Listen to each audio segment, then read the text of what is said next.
Andrej Sládkovič. Andrej Sládkovič, vlastným menom Braxatoris, sa narodil v Krupine 30. marca 1820. Študoval na líceu v Banskej Štiavnici a v rokoch 1840 až 1842 študoval teológiu v Bratislave.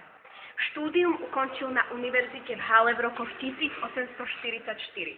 V rokoch 1844 až 47 pôsobil v Rybároch, kde napísal svoje vrcholné diela Marína a Dekvan. Ako evanjelický farár pôsobil od roku 1847 na Hrochoti v revolúciu v roku 1848 a zrušenie poddanstva privítal hymnickou básňou Zaspievam pieseň o slobodnej vlasti. V roku 1856 sa stal farárom v Radvani, kde uctievaný ako najobľúbenejší básnik národa zotrval do konca života zomrel.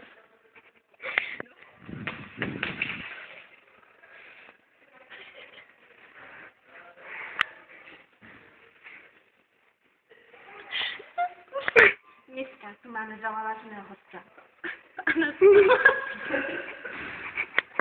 Dneska tu máme veľa vážneho hostia.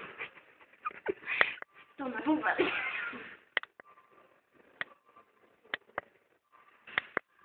Vítame vás, Tomáš. Svojho starka navštevovala školu gymnázium Andreja Sládkoviča. Áno, bola gymnastka.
Ako bolo vtedy na škole?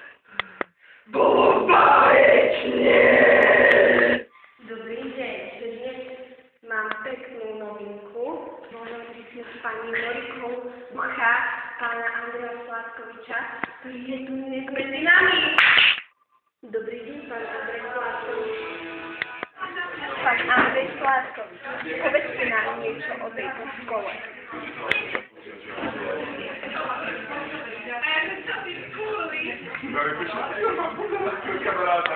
Koniec. Tinkovali Agnesa Krnáčová. Účinkoval Tomáš Bubelíny. Účinkovala Viktória Kašová. Účinkovala Martina Výberčiová. Kamera Miriam Záturecká.